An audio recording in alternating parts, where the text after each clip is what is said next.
समस्त को good morning western academy रे समस्त को स्वागत। आज मुझे गोटे छोटिया इनफॉरमेशन आपण मानकु देवाकू आछि। ता पूर्व आपण मानकु कहि रखिया चाहे जदि आपण माने आम वेस्टर्न एकेडमी रे आपण माने नुआ अछंती ताले आम वेस्टर्न एकेडमी यूट्यूब चैनल को आपण माने सब्सक्राइब करंतु। जॉब नोटिफिकेशन प्लस जदि आमर जो नुआ जॉब बाहरुची एवं वर्तमान आमर बेसिक कोर्स भी किछि चलछि से विषय रे आपण माने खबर पाई पारिबे। ठीक अच्छे। तो वर्तमान आमर बेसिक कोर्स कहले आपण मानकर जो ओपीएससी पीजीटी आमर सॉलिस्टेड जो कैंडिडेट माने हेचंती सेई मानक पई आमे मॉक इंटरव्यू केमिति से प्रिपरेशन करिवे तांकर इंटरव्यू को तापाई गोटे गाइडेंस बेच आमे करिचु।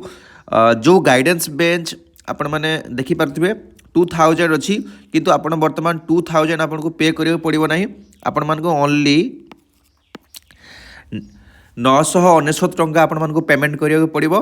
आउ आपण मान को मु कहि रखिबा को चाहूची जो स्टूडेंट माने जॉइन करूचंती मु सेई मान को गोटे इन्फॉर्मेशन देबा को चाहूची जे आपण मानकर जो मॉक इंटरव्यू हबो सेटा ऑनलाइन रे हबो। जो माने ऑनलाइन रे मॉक इंटरव्यू नेबे से माने 999 एवं जो माने ऑफलाइन रे नेबा को चाहूचंती सेई मानक पई 2000 आपण मानकर मॉक इंटरव्यू पाई रहिबो। मॉक इंटरव्यू पाई नै जो क्लास मध्य जोटा रहउचे आपण माने कोमती टॉपिक सिलेक्शन करिवे केमिति आपण माने कोन करिवे ना केमिति आपण माने प्रिपरेशन हेबे पेडागोजी पई कोन पढिबे केमिति प्रिपरेशन हेबे आपण मानकर डेमो 3टा इंटरव्यू हबो। सो आपण मानको बहुत ही हेल्पफुल हबो जदि आपण माने इंटरेस्टेड अछंती आउ न्यू ईयर रे निज फैमिली पाई किछि गोटे गिफ्ट देबा को चाहूचंती। निज बापा माँ स्वप्न ठू पिला माने आउ किछि बड़ न थाए ए दुनिया रे आउ बापा माँ चाहती जे निज पुओ कोनोसी जगह गोटे भल माने सुरक्षित जगह रे रहू भल स्थान रे रहू। तो आपण माने जदि ए ड्रीम बापा माँ फुलफिल करिया पाई निज ऊपर इन्वेस्ट करंती ना कि आपण माने अन्य कोनोसी ऊपर खर्च करंतु निज ऊपर इन्वेस्ट करिवे तो निहाती बेनिफिट पाइबे। ठीक अछि। तो एटा आम क्लास कर सारी आपण मैंने देखिथे समस्ते एटा सब आम डिटेल्स आम डिस्कस कर सारी कौ ऊपर ओपीएससी कौन केमती आपण मैंने प्रिपरेशन करेंगे प्लानिंग वीडियो। ठीक अच्छे। तो आज जो इनफॉरमेशन विषय रे आप डिस्कस करवा से इनफॉरमेशन टी आपण मानको मु शेयर कर दउची।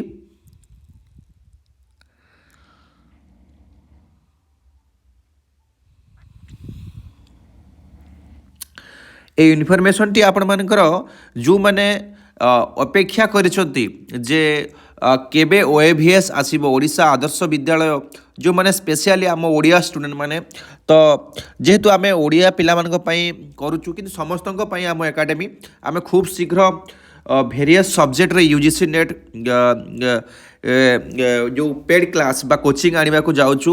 आउ आमे हमर गोटे +2 मध्य विंग्स चलची वर्तमान +2 ऑनलाइन रे क्लास चलची जो माने जो स्टूडेंट मानकर अछि माने कोनोसी स्टूडेंट माने पढुचंती तांकर तो से माने को रेफर करि पारिबे। हमर वेस्टर्न एकेडमी +2 ना रे गोटे यूट्यूब चैनल अछि आमे प्लस ऑनलाइन रे भी क्लास दिया जाउची। ठीक अछि।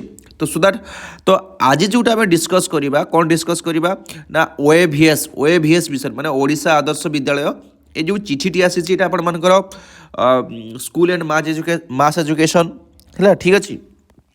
फाइनेंस डिपार्टमेंट रो ठीक अच्छे माने आमर जो ओएफएस सीनियर ओएफएस देखिपे तो से चिठी करचंती। ठीक अच्छे। अकाउंट सेक्शन को से चिठी करचंती अकाउंट सेक्शन को। ठीक अच्छे। अकाउंट ठीक अच्छे। तो ये कौन ना अकाउंट पर यहाँ अप्रूवाल नि केते पोस्ट आसो आपण मैं कहीदेवा चाहूँगी। देखो ये गोटे पोस्ट आसबार गोटे बड़ भैकेंसी आसूची केते ना 314टी। ठीक अच्छे। आपण मैंने 314टी भैकेंसी देखा पाइबे माने खूब शीघ्र आमर ओएवीएस ओडिशा आदर्श विद्यालय केवल 314 कौन पाई ना ओडिया पाई। ठीक अच्छे। ये जगह देखो आपण मैंने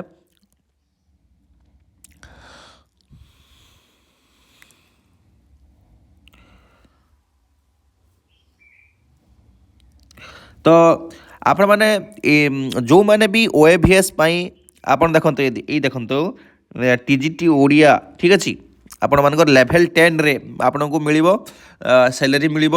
ତ ଏଇଟା ଯେଉଁ ଆମର ଆଦର୍ଶ ବିଦ୍ୟାଳୟ ଅଛି ବିଭିନ୍ନ ବ୍ଲକରେ ସେ ବ୍ଲକରେ ହିଁ ଆପଣମାନଙ୍କର ମାନେ ଏଇଟା କ'ଣ ହେବ କି ଆପଏଣ୍ଟମେଣ୍ଟ ହେବ ଏବଂ ଏଇଟା ଯେହେତୁ ଆକାଉଣ୍ଟ କ୍ଲିୟରାନ୍ସ ପାଇଁ ଯାଇଛି ତ ଏଇଟା ଖୁବ୍ ଶୀଘ୍ର ହିଁ ଏ ପୋଷ୍ଟ ଆସିଯିବ ଯେହେତୁ ଅଲରେଡ଼ି କ୍ରିଏଟ୍ ହେଇସାରିଛି 314ଟି ମାନେ ଅନରେବୁଲ୍ ଗଭର୍ଣ୍ଣରଙ୍କ ଆସେଣ୍ଟରେ ଏଇଟା କ୍ରିଏଟ୍ ହେଇଯାଇଛି। ତ ଆପଣମାନଙ୍କର ଖୁବ୍ ଶୀଘ୍ର 2026ରେ ଏ ଭ୍ୟାକେନ୍ସିଟି ଆସିବାର ଚାନ୍ସେସ୍ ଅଛି। ଯେଉଁମାନଙ୍କର CTET କିମ୍ବା OSSTT କ୍ଲିଅର ନାହିଁ ସେମାନେ ନିଜେ ନିଜେ ଏଇଥର ବାହାରିଛି ଆପଣମାନେ କ୍ଲିଅର କରିଦିଅନ୍ତୁ ଏବଂ ପ୍ରିପାରେସନ୍ ନା ଏବେଠୁ ଷ୍ଟାର୍ଟ କରିଦିଅନ୍ତୁ ଠିକ୍ ଅଛି। OAVSଟା ଯେଉଁଟା ରହିଛି ଆପଣମାନଙ୍କର ଓଡ଼ିଆ ପାଇଁ ଆପଣମାନେ ପେପର ଗୋଟେ ଓଡ଼ିଆ ପେପର ଗୋଟେ କ୍ୱାଲିଫାଏ ପେପର ଦେବେ ଆଉ ନିଜର ସବଜେକ୍ଟ ପେପର। ତ ଏବେଠୁ ଆପଣମାନଙ୍କୁ ପ୍ରିପାରେସନ୍ କରିବାକୁ ପଡ଼ିବ କାରଣ କମ୍ପିଟିସନ୍ ବର୍ତ୍ତମାନ ବହୁତ ଲେଭେଲ୍ ମାନେ ପୁରା ଟପ୍ ଲେଭେଲ୍ ହେଇଯାଇଛି। ସୋ ଏଇ ଛୋଟିଆ ଇନଫର୍ମେସନ୍ ପାଇଁ ଆପଣମାନଙ୍କୁ ମୁଁ ଆସିଥିଲି ସମସ୍ତଙ୍କୁ ସକାଳର ନ୍ୟୁଜ୍ଟି ଆପଣମାନଙ୍କୁ ଭଲ ଲାଗିଥିବ ସମସ୍ତଙ୍କୁ ଆଉ ଥରେ ଧନ୍ୟବାଦ। ଆପଣମାନେ ଆମ ୟୁଟ୍ୟୁବ୍ ଚ୍ୟାନେଲକୁ ଯଦି ଆପଣମାନେ ଦେଖୁଛନ୍ତି ଏବଂ ଯେଉଁମାନେ ନିଜର ଫ୍ରେଣ୍ଡ ସାର୍କିଲ୍ରେ ଅଛନ୍ତି ଆପଣଙ୍କୁ ସେୟାର କରନ୍ତୁ ଏବଂ ଯେତେବେଳେ ବି ଆପଣମାନେ କୌଣସି ଆବଶ୍ୟକ ପଡ଼େ ତାହେଲେ ୱେଷ୍ଟର୍ଣ୍ଣ ଏକାଡେମୀର ଆପଣମାନେ କନସଲ୍ଟ ନେଇପାରିବେ ଫ୍ରି ଅଫ୍ କଷ୍ଟ ଠିକ୍ ଅଛି। ଆମର ହ୍ୱାଟ୍ସଆପ୍ ନମ୍ବର ଲେଖି ରଖନ୍ତୁ 9337821181। ଏମିତି ବହୁତ ପିଲା ତାଙ୍କର କିଏ ବାଟବଣା ହେଇଯାଉଛି କିଏ କ'ଣ କରିବି ସାର୍ ଏମିତି ପ୍ରଶ୍ନ ଆସୁଛି ଆମ ହ୍ୱାଟ୍ସଆପ୍ରେ ଆପଣଙ୍କୁ ମେସେଜ୍ କରନ୍ତୁ ଆମେ ନିହାତି ଆପଣମାନଙ୍କ ପାଇଁ ହେଲ୍ପ କରିବୁ ଆପଣମାନଙ୍କୁ ନିହାତି ହେଲ୍ପ କରିବୁ ଦିଗଦର୍ଶନ ଦେବୁ। Thank you so much.